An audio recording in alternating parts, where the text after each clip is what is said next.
देखो बेटा, आज आपका जो है हरियाणा बोर्ड का प्री बोर्ड +2 फिजिक्स का पेपर हो रहा है।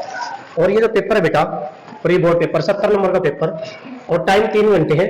और इस पेपर में जो आपका क्वेश्चन और आंसर है, मैं आपको वो करा रहा हूँ बेटा, +2 फिजिक्स HVSC प्री बोर्ड। और आज फिजिक्स का जो पेपर है बेटा, उसमें यहाँ जो पहला जो क्वेश्चन बेटा आपका, वो जो क्वेश्चन है आपके MCQ है। यहाँ से आपके MCQ स्टार्ट है। नंबर 1, क्वेश्चन नंबर 1 ये कहता है कि भाई यदि दो चार्जेस के बीच में डिस्टेंस 1/4 कर दिया जाए, 1/4 मीन 1/4 कर दिया जाए, तो फोर्स बिटवीन देम तो 16 गुना हो जाएगी। तो पहले का जो आंसर आएगा वो डी आएगा आपका। उसके बाद है जब क्वेश्चन नंबर 2 बेटा कहता है कि एरिया इंक्रीज कर दिया किसी कंडक्टर का, रेजिस्टेंस क्या होगा बेटा, डिक्रीज होगा।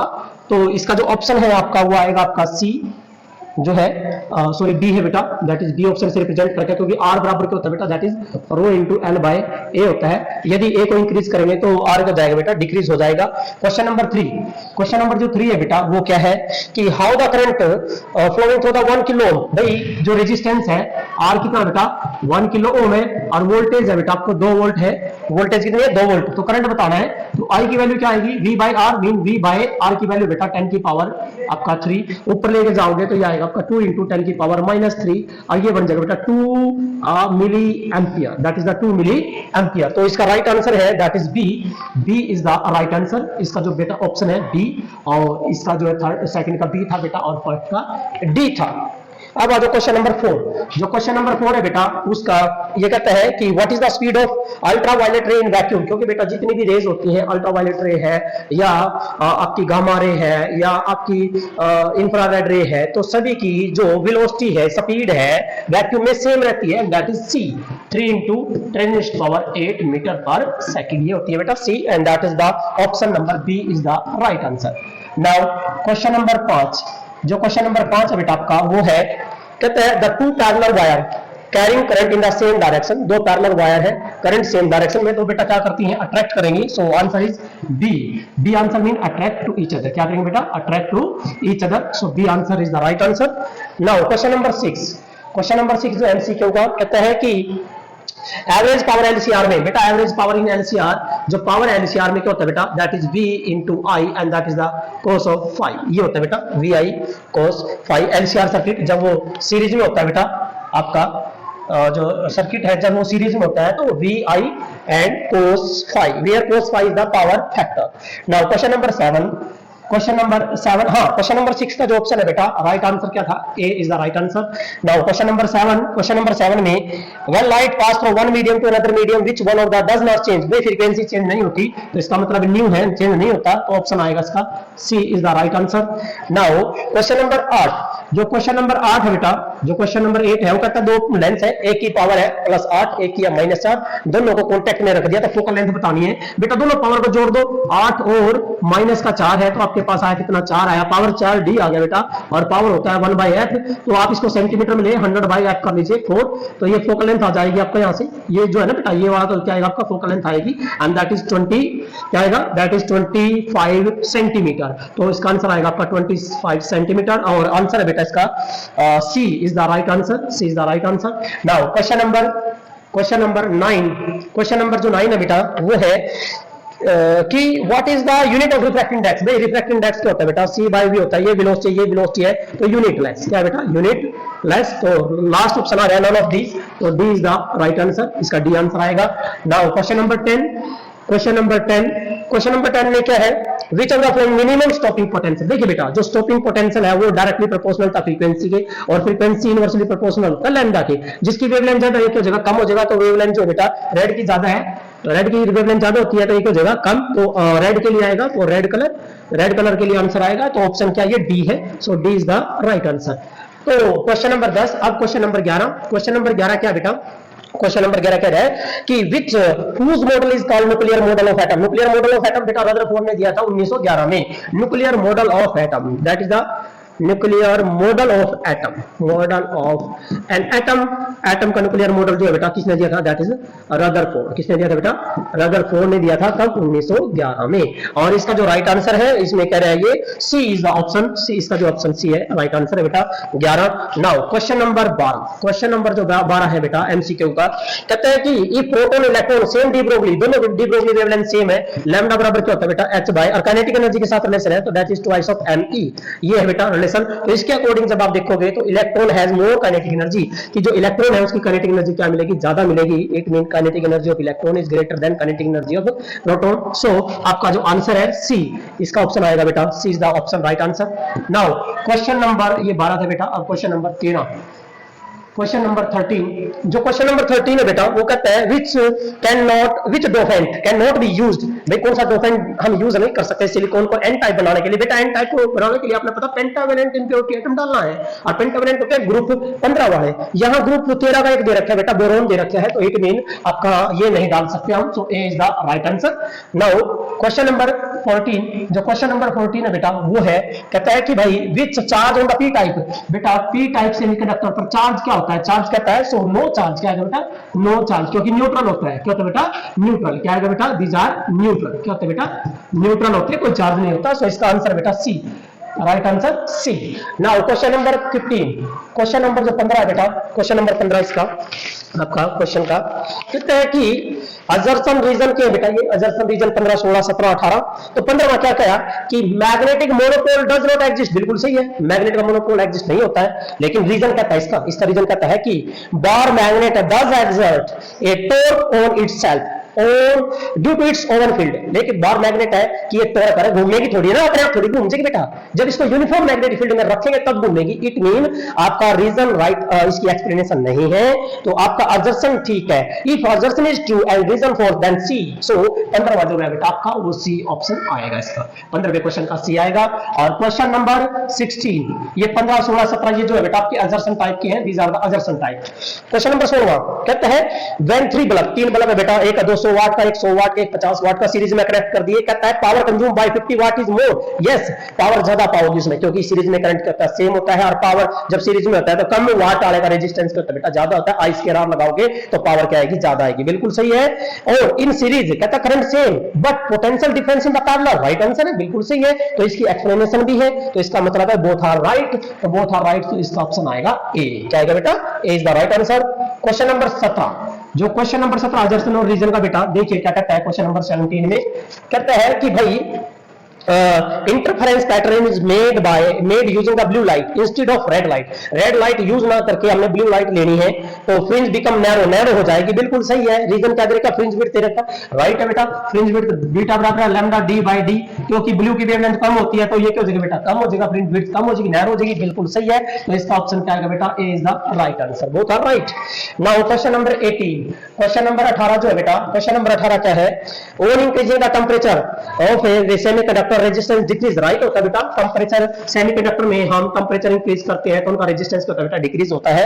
और क्या रीजन दिया बेटा, रीजन कहता है energy gap between the conduction and valence band is very small. बिल्कुल सही है, क्योंकि कितना होता है, सिलिकॉन के लिए 1.1 इलेक्ट्रॉन वोल्ट होता है, it is the small value, it is the small value. So right answer, so इसका ऑप्शन क्या आएगा बेटा, A is the right option, की both assertion reason are true and reason is the correct explanation of the assertion. बिल्कुल सही है बेटा, ये था असर्शन रीजन। अब बात करते हैं बेटा क्वेश्चन नंबर सेक्शन बी में चलते हैं, क्वेश्चन नंबर 19वां क्वेश्चन है बेटा, कहता है ऑब्टेन रिलेशन, ये फाइंड आउट करने रिलेशन करंट और ड्रिफ्ट वेलोसिटी में बेटा। आपने करंट एंड ड्रिफ्ट वेलोसिटी आई बराबर क्या होता है बेटा, A N E V D. तो ये सभी बेटा, ये सभी जो ये एस कुमार चैनल है बेटा, एस कुमार फिजिक्स, ये वाला एस कुमार फिजिक्स चैनल, इसी के ऊपर आप इसमें सर्च करोगे प्लेलिस्ट में आपको मिल जाएगी, जो प्लेलिस्ट है पूरी फिजिक्स 12th की पूरी फिजिक्स की unit wise chapter wise playlist बनी हुई है बेटा।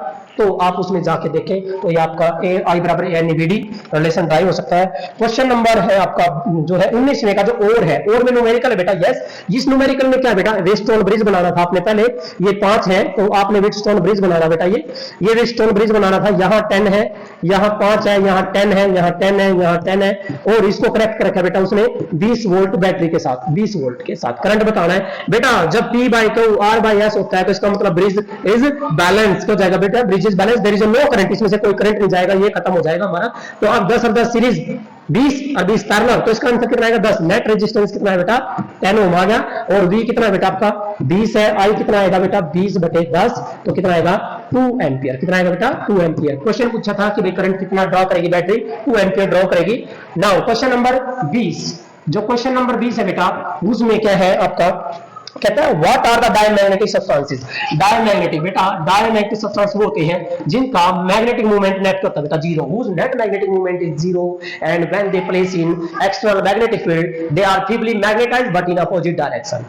तो बेटा ये थे आपका, और इसका मैंने ट्रिक भी बना रखी है, प्रतीक ने जन्म तक जिसको सोचा। तो ये डायमैग्नेटिक, और क्या था कि जब इसको यूनिफॉर्म फील्ड में रखते हैं तो उसकी जो लॉन्गेस्ट एक्सिस है वो परपेंडिकुलर हो जाती है मैग्नेटिक एक्सिस के, और इसकी जो मैग्नेटिक रिलेटिव मैग्नेटिक परमिएबिलिटी होती है बेटा लेस देन 1, और मैग्नेटिक ससेप्टेबिलिटी वो क्या होती है बेटा इसकी नेगेटिव, स्मॉल एंड नेगेटिव। तो ये जो वैल्यू है बेटा, ये जो है आपका इसकी 3-4 प्रॉपर्टीज है।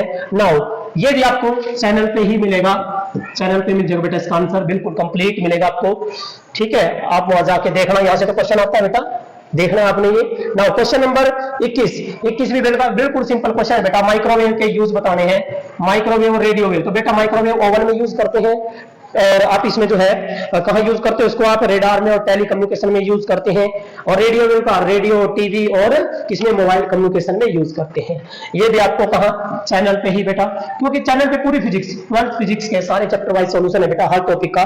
क्वेश्चन नंबर 22, अब जो क्वेश्चन नंबर 22 है वो कहता है, यस न्यूमेरिकल है, बहुत अच्छा है, कि यहां पर जो गिवन आपको डी दे रखा है बेटा दैट इज द 1.4 मीटर, और स्मॉल डी जो है बेटा स्लिट्स के बीच में जो सेपरेशन है वो दे रखा 0.28 एंड दैट इज mm, और mm को कन्वर्ट करोगे तो ये आएगा 0.28 इंटू 10 की पावर -3 मीटर, तो ये आ जाएगा बेटा आपका 28 इंटू 10 की पावर -5 मीटर। ठीक है बेटे, अब यहाँ वेवलेंथ भी दे रखी है बेटा 600 नैनोमीटर, 600 नैनोमीटर, तो ये आएगा 600 इंटू 10 की पावर -9 मीटर। तो यहाँ से आप जब बीटा निकालोगे, बीटा क्या होता है लैम्डा डी बाई डी होता है, और इसके लिए मैंने ट्रिक भी बता रखी है कि बड़ा डी बड़ी डॉटर की शादी पहले होती है, तो मीन्स ऊपर बड़ा डी आएगा नीचे छोटा डी आएगा। तो बेटा जब आप कैलकुलेशन करके निकालोगे तो दैट शुड बी क्या आएगा आपका 3 mm, क्या आएगा 3 mm आएगा यार इसका आंसर आपका।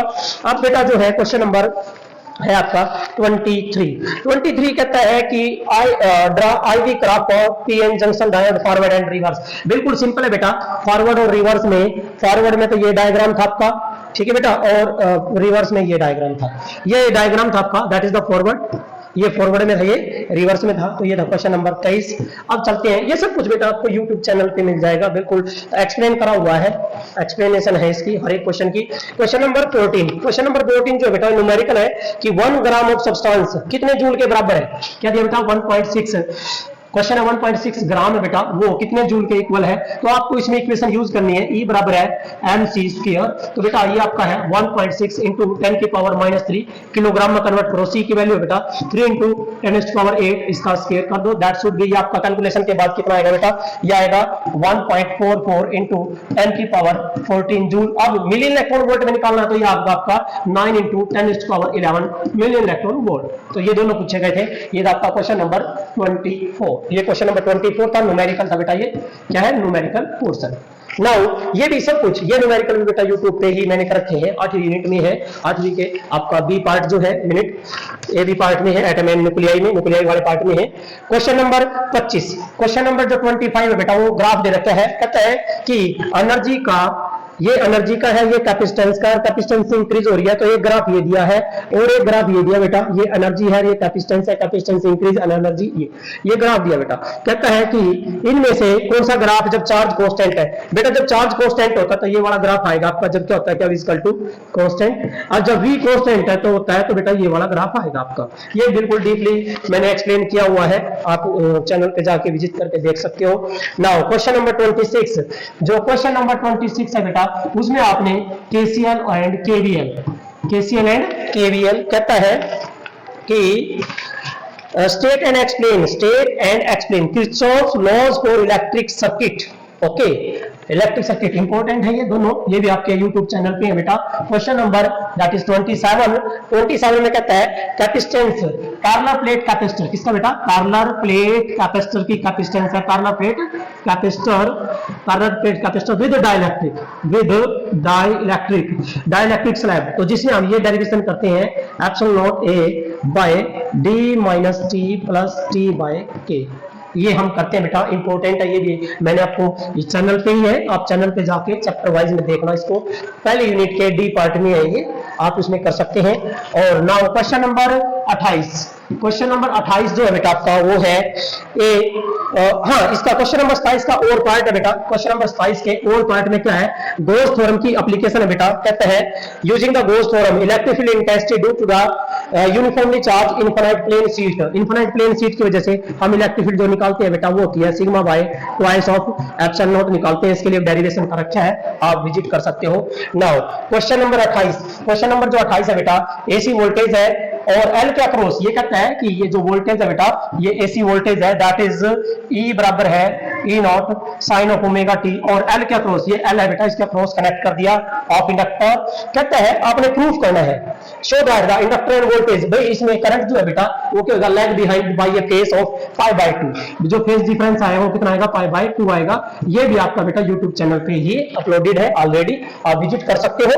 नाउ क्वेश्चन नंबर जो है बेटा इसका जो है 29वां 29, क्वेश्चन नंबर 29 में क्या है बेटा, ये discuss the variation of the photoelectric current. भाई variation of the photoelectric current है किसके साथ, कलेक्टर प्लेट के साथ, और फॉर द डिफरेंट इंटेंसिटी। तो बेटा ये भी आपका चैनल पर ही अपलोडेड है, ये आपका फोटोइलेक्ट्रिक करंट है बेटा, और ये क्या थी, इंटेंसिटी, क्या थी, इंटेंसिटी। तो ये भी अपलोडेड है बेटा आपका, ये भी बिल्कुल अपलोडेड है, आप डीपली एक्सप्लेनेशन है, आप देख सकते हो, विजिट कर सकते हो बेटा चैनल को, और विजिट करके आप देखोगे तो अच्छा लगे, आपने उसको सब्सक्राइब करना है, ठीक है, और लाइक करना है और शेयर करना है।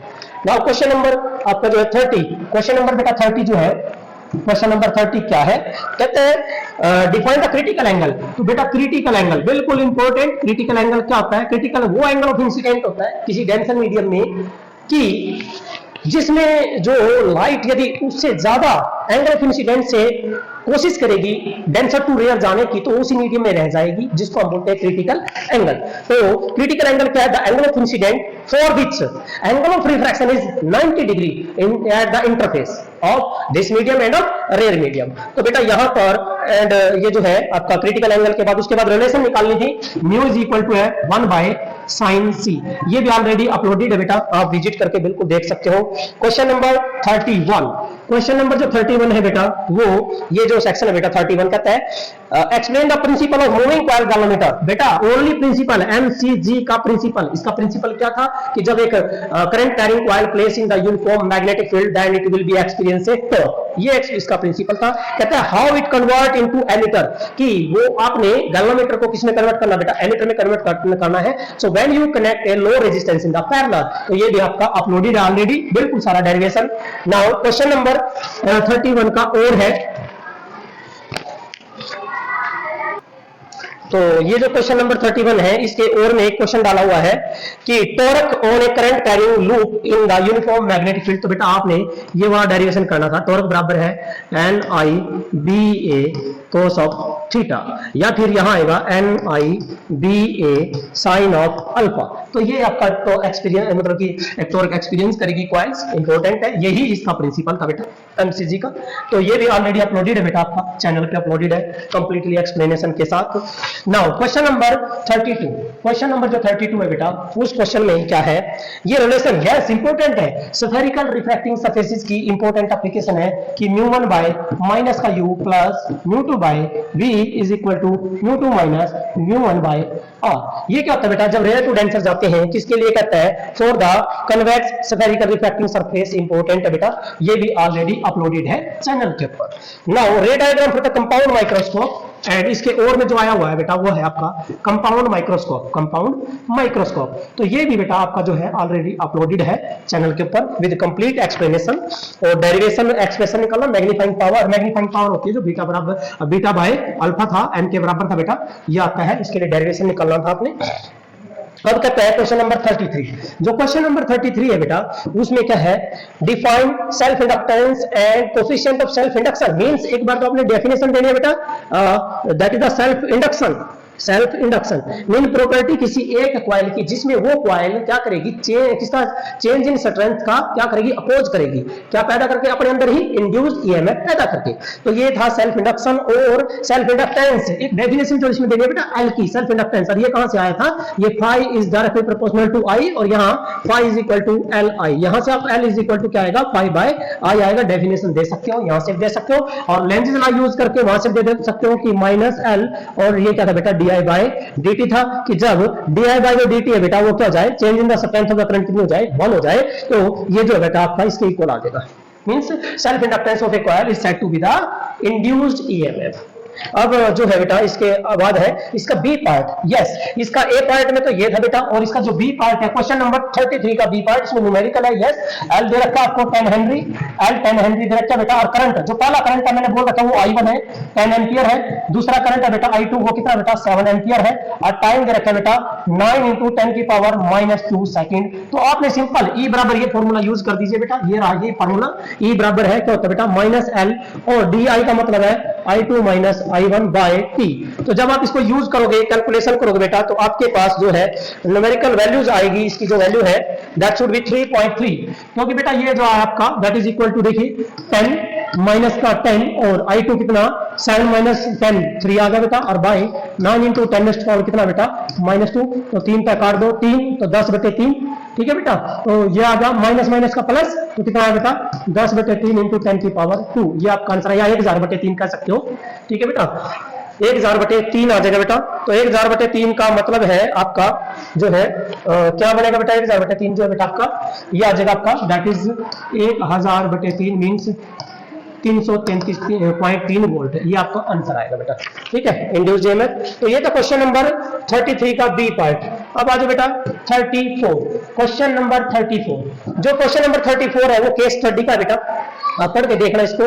मैं एक क्वेश्चन पेपर भी और ये जो सॉल्यूशन की पीडीएफ मैंने की है बेटा, ठीक है, बड़े क्वेश्चन की तो आप ऑलरेडी चैनल पे जाके विजिट करके उनको देखना बेटा, लेकिन जो आपके छोटे क्वेश्चन है एमसीक्यू है 2 नंबर के और न्यूमेरिकल पोर्शन है वो मैंने सोल्व कर दिया है, वो आप पीडीएफ में लिंक में डाल दूंगा डिस्क्रिप्शन लिंक में, वहां से डाउनलोड करके आप अपना चेक कर सकते हो, कंपेयर कर सकते हो कि आपने कितना ठीक किया है। तो क्वेश्चन नंबर 34 बेटा केस स्टडी का है, बहुत अच्छा क्वेश्चन था। इसमें पहला क्वेश्चन ये है कि जो बोर मॉडल है इलेक्ट्रॉन सिस्टम का जो एनर्जी वैल्यू है इससे रिलेटेड है। इसमें जो सॉल्यूशन है इसका पहले क्वेश्चन का वो है फर्स्ट जो है इसका वो क्या बोलेंगे, कहता है कि what is the dependence of the angular momentum on the radius, कि एंगुलर मोमेंटम का रेडियस के ऊपर क्या डिपेंडेंस है। तो बेटा इसका आंसर आएगा जो एंगुलर मोमेंटम है that is directly proportional to the root r, क्या आएगा रूट r, रेडियस के क्या आएगा बेटा रूट होएगा, इसका रूट आ जाएगा आपका। तो बी पार्ट है बेटा इसका, कहता है कि सेकंड पोस्टुलेट्स क्या है, सेकंड पोस्टुलेट क्या था, angular momentum of the revolving electron is an integral multiple of h/2π, किसका बेटा h/2π का, ये था सेकंड पोस्टुलेट्स है।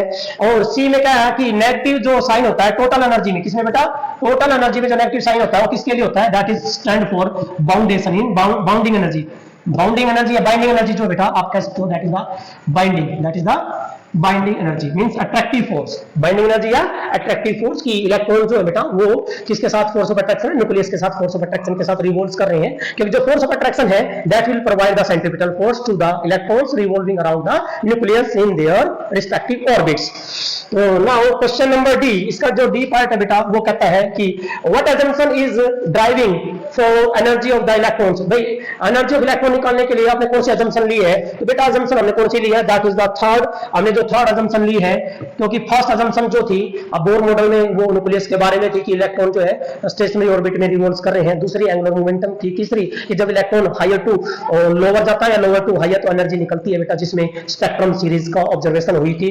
तो यहां पर जो है थर्ड आएगा इसका answer, third postulates, third assumptions आई थी। और इसके और में क्या डाला हुआ है बेटा, और में कहते हैं how the frequency of the emitted photon, how the frequency of emitted photon is related to the energy. Yes, जब इलेक्ट्रॉन बेटा हायर ऑर्बिट से मान लो इसकी एनर्जी E2 है या एनर्जी E1 है, तो यहां से जंप करेगा तो यहां से क्या निकलेगी, फोटोन्स निकलेंगी, जिनकी फ्रीक्वेंसी कितनी है न्यू है। तो जो फोटोन की एनर्जी है h nu is equal to बराबर आएगी E2 माइनस E1। तो बेटा यहां न्यू जो फ्रीक्वेंसी है that is E2 minus E1 by that is h, that is the frequency, ठीक है बेटा ये आएगा।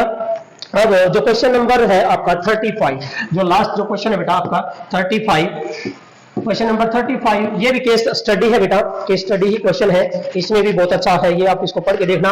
डाइपोल के बारे में है कि जब एक डाइपोल को जो है यूनिफॉर्म फील्ड में रख दिया जाए तो क्या होगा। सिंपल सी बात है बेटा, जब डाइपोल को आप यूनिफॉर्म फील्ड में रखोगे तो पहला ऑप्शन तो पूछता ये कि भाई टोरक, टोरक के लिए बेटा, जो टोरक के लिए है, टोरक इज इक्वल टू क्या था आपका, that is the P cross E। क्या था? P cross E, E cross P नहीं, P क्रॉस E। तो इसका जो है बेटा B option is the right answer. Now इसके जो दूसरे पार्ट है, दूसरे पार्ट में क्या है बेटा, आइडेंटिफाई द, ये जो टोरक होता है ये परपेंडिकुलर, क्योंकि जो टोरक का फार्मूला था वो था PE sin थीटा। बेटा ये जो टोरक है इन दोनों का परपेंडिकुलर, P के भी और E के भी, जो टोरक है बेटा that is perpendicular to E and P, इन दोनों के परपेंडिकुलर है डाइपोल मोमेंट को इसके, तो इसका राइट आंसर, जो इसका राइट आंसर है that is C is the right answer. Now कहता है कि torque is perpendicular to both E and P। Now question number 3, जो क्वेश्चन नंबर 3 है इसका, वो कहता है कि यदि थीटा एंगल है between P and E, then for which torque is maximum. भाई टोरक का मैक्सिमम होगा जब थीटा की वैल्यू क्या होगी 90, तो थीटा क्या होगा बेटा, that is the 90 means P is perpendicular to E, तो तब जाके टोरक क्या हो जाएगा बेटा, मैक्सिमम हो जाएगा। नाउ क्वेश्चन नंबर 4, इसका जो क्वेश्चन नंबर 4 है बेटा, वो कहता है condition for the stable equilibrium. Stable equilibrium के लिए क्या होता है बेटा, थीटा की वैल्यू क्या हो जाती है 0, क्योंकि टोरक क्या हो जाना चाहिए बेटा, 0 that is the stable equilibrium. क्या था बेटा, that is the stable equilibrium. तो ये भी ऑलरेडी ही केस स्टडी के जितने भी क्वेश्चन है बेटा, सारे के सारे जो है डीपली एक्सप्लेन किए हुए हैं यूट्यूब चैनल के ऊपर, आप विजिट कर सकते हो, देख सकते हो। अगला कहता है कि इसके और में क्या डाला बेटा, कि जब जो डाइपोल को नॉन यूनिफॉर्म में रखते हैं, तो बेटा नॉन यूनिफॉर्म में रखते हैं तो ना तो फोर्स नेट 0 रहेगा ना टोरक 0 रहेगा। इसका मतलब है इसका सी ऑप्शन आएगा कि ना तो नेट टोरक जो बेटा 0 नहीं होने का, और नेट फोर्स जो है कभी भी 0 नहीं होगा। जब उसको किस में रखेंगे, नॉन यूनिफॉर्म में, किस में रखोगे, नॉन यूनिफॉर्म फील्ड में रखोगे। तो ये आपका सॉल्यूशन था 12th फिजिक्स जो है हरियाणा बोर्ड का, प्री बोर्ड का बेटा, आप विजिट कर सकते हो चैनल के ऊपर @ और उसको आप सब्सक्राइब और लाइक कर सकते हो। ये चैनल बेटा @ S Kumar physics, S Kumar physics, पूरी की पूरी फिजिक्स है बेटा, +2 की और +1 की भी। तो ये ऑलरेडी अपलोडेड है यूनिट वाइज। यूनिट को ओपन करोगे, प्लेलिस्ट खोलोगे तो चैप्टर वाइज है आपके बेटा, इस यूनिट के इस पार्ट में क्या है, इस पार्ट में क्या है।